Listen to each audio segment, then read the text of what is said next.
Welcome to my channel where we cover the lore of video games. We cover all kinds from the mainstream to the indie, so I hope you enjoy your stay, and welcome to the Chronicler of Lore.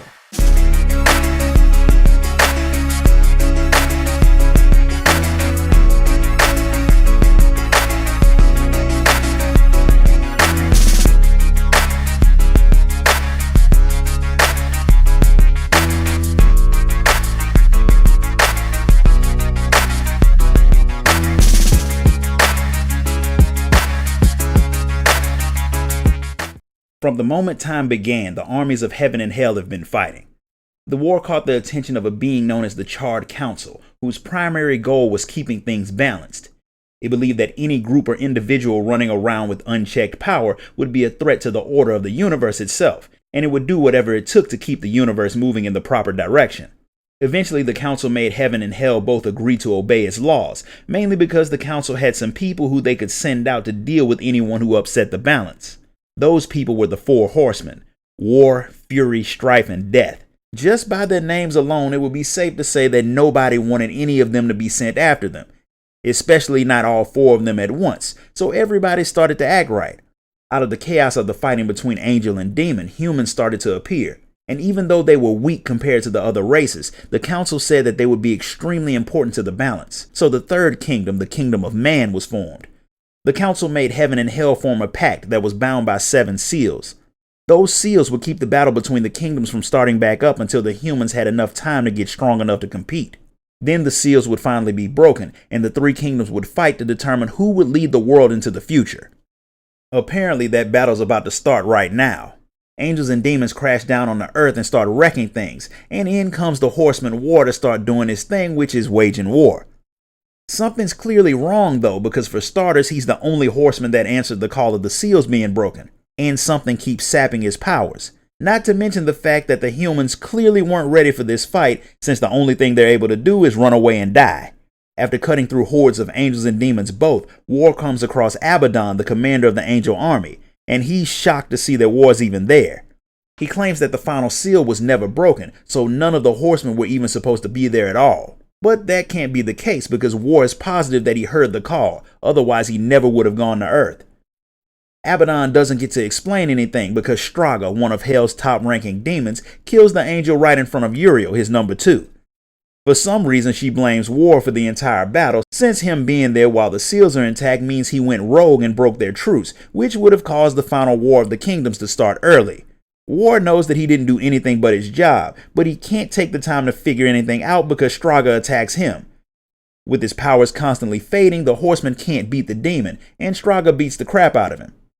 When War wakes up, he's chained before the Charred Council, who is not happy about the fact that he broke the rules. The law said that when the 7 seals break, all 4 horsemen will be sent out to deal with whoever upset the balance. Then they'll be reforged until the next time the crap hits the fan. Since the seals weren't broken, War was not supposed to be there, so the council's pretty upset with him. But War says that he heard the call of the seals breaking, so something summoned him. The fact that he's the only horseman who went doesn't really help his case though. And the council checked.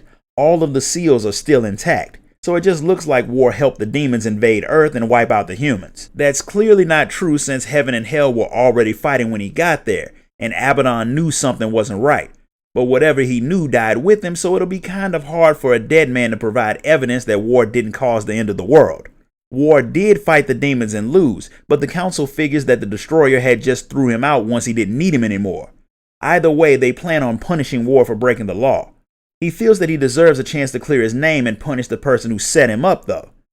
The council thinks that's pointless since War is pretty weak after he practically died. But he points out that if he gets killed by the demons, then they'll have done what the council wanted anyway. That makes sense, so they agree to send him back to Earth, but he won't be going around unsupervised. He gets bonded to a watcher who has the power to kill War if he does anything crazy. Then the horseman reclaims his giant sword and gets ready to head back to Earth. Before he leaves, the council lets him know that some of the demons who have taken over Earth will be easier to buy off than to kill, and for that he'll need souls. One of these is a demon named Vulgrim, and even though the council normally wouldn't condone making deals with demons, things have changed since the truce was broken. Some demons have lost their standing with the destroyer, and they're looking for strong allies. Vulgrim is one of those. The whole conversation makes War wonder just how much time has passed since the battle. Instead of answering his question, the council sends him to Earth, which has changed a whole lot in the days since he was last there. Humans are all completely gone, but that doesn't stop their corpses from getting up and trying to murder War. Demons have taken over the world, built their own buildings, carved out their own domains and such. It's been 100 years since that day, and during the time their entire third kingdom was wiped out. It doesn't take all that long to find Volgrim. Well, he finds War since the horseman is running around like a wrecking ball. He's happy to see that the council finally took him seriously and decided to work with him, in exchange for souls, of course, because no one works for free. War throws the creepy demon some souls, and he points the horseman to the place where he can find the destroyer. The thing is in the giant tower that the horseman can see from pretty much anywhere. But if he just tries to charge in as weak as he is, he'll be dead in seconds, if he can even make it through the magic that's shielding the place. Volgrim doesn't know how to get there, but a demon who was nearly the equal of Lucifer, the king of hell, may know a way. The two of them had a falling out, and Samael's been locked up, which likely means that if War wants his help, he'll probably have to free the demon. The enemy of your enemy is not necessarily a friend, but he is someone that you can do business with, so War heads to the demon's prison. Samael's prison isn't exactly unguarded, and the demon guarding it lets War know that the destroyer knows he's coming, and he's getting ready for him. War doesn't care. He kills the general guarding the prison and frees Samael. The demon doesn't even remotely look like someone that is trustworthy or weak, so War is probably making a big mistake by letting him out. But since he isn't there to fight him, he seems like he may be willing to talk. The destroyer's spire isn't something that anyone can just break into, but there is a way to get there. The tower is guarded by 4 of his warriors, the Chosen. If War brings their hearts to Samael, he'll be able to help get the horsemen into the tower.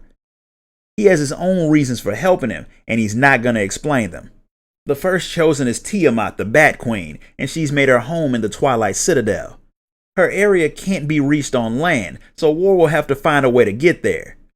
While he's making his way to Tiamat's home, he sees a very large squad of angels led by Uriel, and they're searching for him.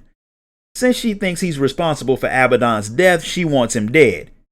She sends the whole Hellguard after him, and the horseman proceeds to steal one of their griffins and kill them while he flies to the Citadel. Tiamat doesn't take kindly to him flying into her lands, and she attacks the griffin. War does the smart thing and jumps off of it, letting the 2 flying monsters fight while he makes his way through the castle. He has to fight some odd critters as he cuts a path to Tiamat, but when he reaches the Bat Queen, he finds her right when she finishes off the griffin. After that, War proceeds to rip her wings off. She of course tries to beg for her life, but War does what he came there for and relieves her of her heart. The thing is full of power, which would explain why Samael wants it. It also means that giving it to him may not be the best idea, but a deal's a deal, so using Volgrim's teleportation paths, War makes it back to Samael. He lets War know that the second Chosen, called Griever, moves around in the tunnels underneath the city, but War won't be able to get there until after he deals with Ulthane, a member of a race of old ones which wasn't a part of the deal, something the Watcher points out. While the Watcher can talk to War any way he wants, the thing has no power over Samael, something he proves by slapping the crap out of him. Ulthane is not an ally of the Destroyer, but the only way to Griever is to deal with the Black Hammer. And he may not exactly be talkative. Granted, in War's current state, he's not strong enough to fight him either because the Watcher is blocking some of his powers. Samael puts an end to that and gives War a chance to kill the thing without the council being able to stop him. He doesn't kill him, but he takes the opportunity to punch the annoying psycho critter in the face. Then he heads off to find Ulthane. War finds Ulthane's hammer before he sees the old one, and the thing is so big and heavy that he can't even lift it. Ulthane doesn't like people touching his stuff, and that leads to a fight. That fight gets interrupted when Uriel and the Hellsguard show up. She's waited 100 years to get her hands on War, and she wants to bring him to the White City to stand trial, but the city is sealed until the Destroyer is dealt with, so she decides to sentence him to death here and now. But Ulthane's not letting anyone interrupt his fight with the horseman since he was having fun, and he's definitely not letting what he calls pigeons interrupt it. The angels won't back down, so Ulthane decides to have a different contest with the horseman. The winner is the one who can kill the most angels. The fact that they made a game out of fighting off an army is a sign that the angels are pretty trash, and after putting down a metric ton of them, they make it to Ulthane's forge only to get attacked by Uriel. War knocks her out and the angels carry her off, finally stopping their attack. Ulthane's not exactly convinced that the horseman is actually one of the horsemen, but he's willing to open the way to Griever's lair for him. He had sealed it because he got tired of Griever's minions popping up in his yard. If War makes it back, then he'll believe he's legit and they'll talk. War gets attacked by Griever as soon as he steps into the thing's lair, but it retreats before he can do too much damage to it. When he finally catches back up to the demon, he proceeds to beat it to death with a train car because why not? Then he leaves to go back to Samael. When he makes it back to Ulthane, having obviously proved himself to be who he said he was, he wants to know why Ulthane's hiding out alone like a hermit. The big guy doesn't want to talk about that, but he was nice enough to make a gun for War that he names Mercy, which is only a good name for it if you'd rather get done in by that than War's giant sword. Samael somehow saw the whole incident with Ulthane, which says more about the shoddiness of his prison than his ability to see things that he shouldn't. He also saw Uriel, who he knows hates War because she liked Abaddon a little more than was professional, and she and all of the Hellguard will keep going after whoever they think is responsible for his death. And that's War until he proves otherwise. Samael knows that Straga killed Abaddon, and that the demon is the strongest of the chosen. He gets his power from the spire that War is trying to get to, so that means he'll come face to face with him again soon, but that's only after War gets the other two hearts. The next one is from Stygian, the king of the giant worms that inhabit the Ashlands. The place is covered in the ashes of the dead, and that makes the worms grow very, very big. But some demons have started capturing the things for sport, then they grab other creatures and force them to fight in an arena. The demons are trying to capture Stygian himself, but they don't know that it has one of the hearts of the chosen in it, since they have access to the chronospheres, devices made by the old ones that let people manipulate time a little bit. They might be able to capture the worm. Samael shows War how to use them so he can get past the worms, and he heads off to deal with Stygian and get the third heart. The worms are even bigger than Samael said, which means Stygian will be even bigger, but before he can worry about that, War has to find him. That will be kind of rough since War wanders right into the demon's arena. He does his whole beat the crap out of people thing, but the demons seem to have endless numbers. When they realize he's never going to get tired, they send out their champion, who just so happens to have claimed War's horse during the 100 years he was gone. War finishes him off and reclaims his mount, which he uses to escape the arena and track down Stygian. The demons had actually captured the worm, but they couldn't keep him contained for long since he's like 10 times the size of the other worms. But none of them had the power of a horseman, so after a lot of bullets and sword swipes, War brings down Stygian from the inside and retrieves the third heart. Samael, of course, eats it and sends War back to the Ashlands where Silitha, the Spider Queen, has her lair. He says that when War comes close to her palace, she'll find him, and as soon as he does, the Spider Queen snatches him and he wakes up cocooned inside of her palace, exactly where he wanted to be. After putting down all of Silitha's children, War comes face to face with the Spider Queen herself. She knows that War is there for her heart, but she's pretty sure that he doesn't understand that their hearts all held Samael's power, and he definitely doesn't know how they ended up with them. The Chosen were never set to guard the tower. Their whole purpose was to keep Samael from getting his full power back. If War does bring her heart to the demon, he'll become a bigger threat than all four of the Chosen combined. That's probably true, but War doesn't exactly care. He needs her heart and he's ready to take it. She's not exactly eager to give it up since she kinda needs it to stay alive, but that doesn't stop War from taking it from her. He's not happy that Samael lied about the Chosen not guarding the tower, but War still gives him the heart. When he eats it, he's finally back at full power, which he points out means he can kill War pretty easily if he decides to. But he has a code of his own, and he made a deal with the horsemen so he opens a portal to the tower. But he still won't tell War why he went against the destroyer, mainly because he figures that the horseman will understand when he reaches the end of his journey. The portal takes him to the tower, and the first thing he sees is the Angel of Death Azrael, who's being held prisoner there.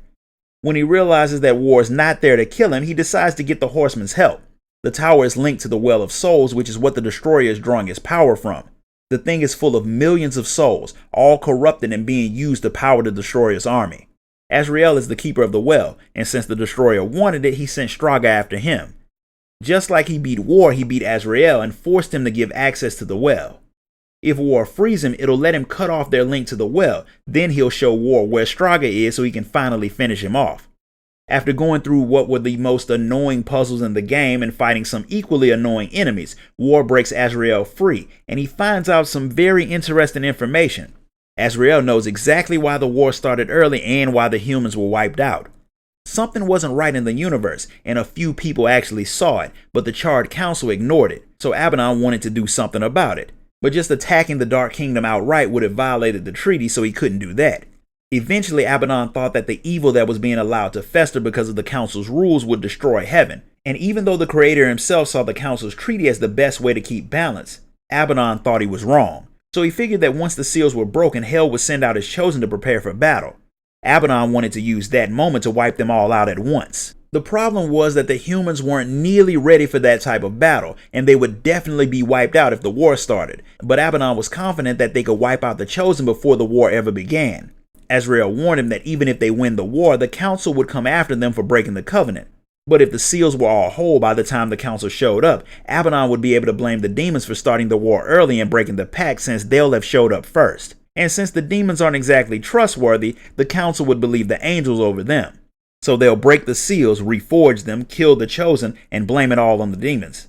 And they had Ulthane there to make a sword that could do the job. But they only broke 6 of the seals. Abaddon kept the 7th himself, which is how he knew that it hadn't been broken, and war should have never shown up. They didn't want the 4 horsemen involved, which still doesn't explain why War heard the call. But his coming caused him to get blamed for what they did, which is why he's rightfully pissed. The Watcher wants him to execute the angel for treason, but since he's heard that War is innocent, everything should be cleared up, and War is not executing anyone. But the Watcher won't let him stop until he's dealt with the Destroyer, and he uses very unpleasant methods to make him do so. That also means he can't kill Azrael until he's dealt with Straga, since he needs his help to get to the demon and to get out of the tower once he's dealt with. The tower and Straga are linked, so when Straga dies, the tower will seal War inside. Unless, of course, Azrael teleports him out.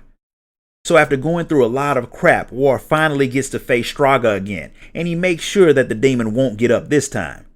The tower starts to collapse, but true to his word, Azrael teleports the horseman away and tells him what happened after Abaddon died. The angel came to him, not nearly as dead as he should have been, so Azrael brought him to the same place that he just took the horseman to, Eden. The Watcher didn't know that Eden even existed anymore, but Abaddon was there when it was destroyed after the first ones were cast out. He didn't want to let such an important place just wither away, so he hid it, along with the Tree of Knowledge. Abaddon went to the tree, and if War wants to beat the Destroyer, he'll have to visit the tree to find a way to do it. Azrael's never used it, and he doesn't plan on it. Each person who visits it gets a different gift, but he doesn't know what Abaddon's gift was, nor does he know what War's will be. Some people see visions, others just explode, so anything can happen when he gets there.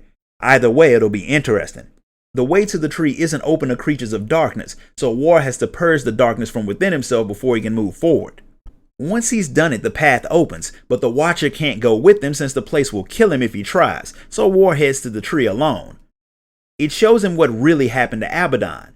His plan had been figured out by the King of Hell, and he had capitalized on it, so when Abaddon died, he made him an offer. Once the council finds out what he's done, his end would have been bad. So to save himself, he was given the option to be a slave for heaven, or rule in hell as the Destroyer. He picked the latter, then he went back to Azrael and got him to take him to Eden. But there was more. War saw the Charred Council. They had learned what Abaddon had done long before they released War. But with the seals repaired, they didn't have proof. They had to figure out how to get it, because if people started to find ways to bypass the council's authority, they'd end up losing power. They couldn't just send the 4 horsemen after him because it would just look like they assassinated the angel. Not to mention they'd really lose power if the horsemen refused to go after him without proof of his treachery. So they decided to send War since he wanted revenge for what had happened to him. In other words, they knew he was innocent before they ever sent him on the mission. Abaddon still has the 7 seals, so the other horsemen won't be able to be called. Heaven is closed, Earth is destroyed, so for all intents and purposes, Hell is about to win the war, unless War kills the Destroyer. The last thing the tree shows the horsemen is Uriel and the Hell's Guard attacking Abaddon and getting beaten, before War is impaled on the sword that had broken the seals. It's a weapon that's been broken, but the tree, as a last gift, gives War the hilt of the blade. When he gets back, War tells Azrael and the Watcher everything he saw except for the part about the Watcher killing him and grabbing the last seal. The fact that the sword that had broken the seals would be able to kill the Destroyer makes sense, but Abaddon had the blade destroyed right after the seals were broken, and its pieces were scattered across the Shadow Realm. Since there's nothing left to do but hunt them down, War goes on the world's worst fetch quest to retrieve the pieces and get Ulthane to reforge the weapon. While he's out hunting, Uriel finds him and challenges him to a one-on-one fight to the death, all to get revenge for Abaddon. War beats her, but he doesn't choose to finish her off at that moment, so technically their death match isn't over. It won't be until one of them kills the other, but War figures that it's important to let her know that Abaddon became the destroyer. He hid the truth from her since she had pledged to follow Abaddon to hell, and once he got tricked into becoming Hell's chief soldier, that oath would have forced her to either follow him or try to kill him. Both would have ended badly for her, and Abaddon didn't want that. Even with that knowledge, there's no way to cancel the death match that she and War agreed to, so one of them will have to kill the other.